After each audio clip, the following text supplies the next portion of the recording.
नमस्कार सभी साथियों को। आज हम एक ट्रेंडिंग टॉपिक पे बात करने जा रहे हैं। डोनाल्ड ट्रंप का जो टैरिफ प्लान है ना, उसके ऊपर बात करने जा रहे हैं। हम पहले थोड़ा बहुत टैरिफ के बारे में जान लेते हैं। टैरिफ क्या होता है, कैसे काम करता है, क्यों करता है, उसके बारे में थोड़ा बहुत जान लेते हैं। सबसे पहले टैरिफ का मतलब ये होता है कि जब कोई भी देश, जैसे भारत, अगर बाहर से आने वाले सामानों के ऊपर अगर कोई टैक्स लगाएगा तो उसके दो रीज़न हो सकते हैं। पहला रीज़न तो ये हो सकता है कि वो अपने घरेलू अर्थव्यवस्था, घरेलू उद्योगों को बढ़ावा देना चाहता है। दूसरी बात ये हो सकती है कि वो अपनी आमदनी को बढ़ाना चाहता है।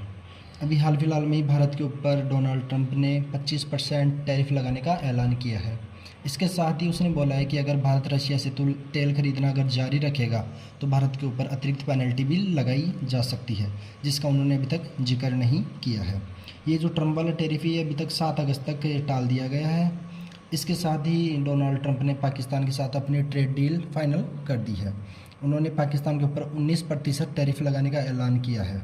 इसके साथ ही उन्होंने पाकिस्तान के अंदर जो बलूचिस्तान वाला जो क्षेत्र है ना, वहाँ पर ऑयल की सर्चिंग और ऑयल को बाहर निकालने के लिए, जो पेट्रोलियम क्रूड ऑयल है ना, कच्चा तेल, उसको निकालने के लिए 4,800 करोड़ रुपए फ़ंड देने की घोषणा करी है। इस फंड के अनुसार पाकिस्तान से जो निकलने वाला ऑयल है ना, उसी को अमेरिकन कंपनीज़ वो ही बाहर निकालेंगी। अब जो हम जानते हैं कि मोदी जी और डोनाल्ड ट्रंप की दोस्ती काफ़ी समय से अच्छी चली आ रही है, उसके बावजूद ट्रेड डील फाइनल नहीं हो पा रही है, तो उसके पीछे कुछ तार्किक कारण हो सकते हैं। तो हम यहाँ पर उन रीजन्स को देखने की पूरी कोशिश करने वाले हैं। सबसे पहले जो मेजर रीज़न है वो ये है कि अमेरिका भारत को अपने डेयरी प्रोडक्ट्स निर्यात करना चाहता है। अब भारत इससे बार बार बचता रहा है। इसके बचने के दो रीज़न है। पहला रीज़न तो यह है कि हमारे देश की जो अर्थव्यवस्था है वो कृषि प्रधान अर्थव्यवस्था है, और जहाँ जहाँ पर कृषि होती है वहाँ पर पशुपालन भारत देश में अनिवार्य रूप से लगभग किया ही जा रहा है। अगर यहाँ पर अमेरिकी प्रोडक्ट्स आ जाते हैं तो यहाँ पर जो दुग्ध पालक हैं, जो किसान हैं, उनकी आमदनी खतरे में आ सकती है, क्योंकि उनका कंपटीशन बढ़ेगा, उनका एकाधिकार नहीं रहेगा।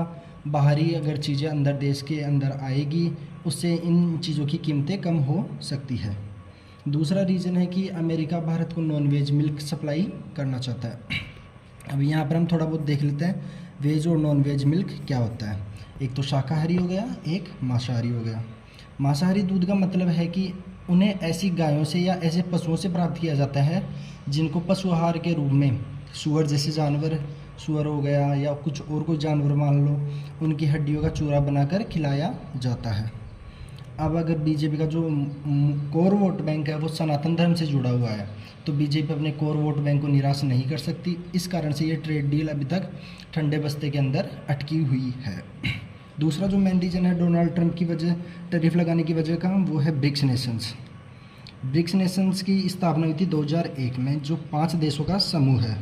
पहला देश उसमें ब्राज़ील, दूसरा है रसिया, तीसरा है इंडिया, चौथा है चाइना, पाँचवा है साउथ अफ्रीका। इन देशों के अंदर दुनिया की 1/2 पॉपुलेशन निवास कर रही है। दूसरी बात, जो जीडीपी के हिसाब से, अगर हम अर्थव्यवस्था के हिसाब से देखें तो विश्व के टॉप 5 अर्थव्यवस्थाओं से 2 अर्थव्यवस्था यहीं पर निवास कर रही है। अब ब्रिक्स नेशंस हैं वो अपनी अलग से मुद्रा बनाना चाहते हैं, वो डॉलर को डी-डॉलराइजेशन करना चाहते हैं। इस वजह से भी डोनाल्ड ट्रंप काफ़ी नाराज़ है। और जो तीसरा मेन रीज़न है वो इसके अंदर है जीएम क्रॉप्स का। जीएम का मतलब है जेनेटिकली मॉडिफाइड क्रॉप्स, यानी ऐसी फसलें जिनमें जीन का थोड़ा बहुत उत्परिवर्तन करके दूसरी फसल तैयार कर दी जाती है। इनको भी भारत के अंदर अमेरिका अलाउ करवाना चाहता है। इसको जीएम क्रॉप्स के ऊपर 2020 में सुप्रीम कोर्ट ने 2020 तक के लिए रोक लगा दी थी, क्योंकि इसके पक्ष और विपक्ष में काफ़ी तर्क चल रहे हैं। पहला रीज़न तो ये मानते हैं कि अगर जीएम क्रॉप्स यहाँ पर आ जाएगी तो आनुवांशिक बीमारियाँ जैसे कैंसर हो गया, एलर्जी वगैरह होगी, वो बढ़ जाएगी। दूसरी चीज़ ये है कि इन फसलों की वजह से इनका पेटेंट होता है जीएम क्रॉप्स का, तो पेटेंट की वजह से ये फसलें हर साल किसानों को नए बीजों के रूप में अमेरिका से ख़रीदनी पड़ेगी, जिससे यहाँ पर गरीब किसानों के ऊपर अतिरिक्त भार पड़ जाएगा। तीसरी बात है जो जीक है ना, जिसकी स्थापना 2002 में हुई थी, उन्होंने जीएम क्रॉप्स फसलों के बारे में अभी तक अपना स्पष्टीकरण नहीं दिया है। इसके अलावा और कुछ रीजन्स भी हो सकते हैं जो आपको और हमको नहीं पता हो। आपको इसके अलावा और क्या रीजन्स लग सकते हैं वो आप मुझे कमेंट बॉक्स में बता सकते हैं। धन्यवाद।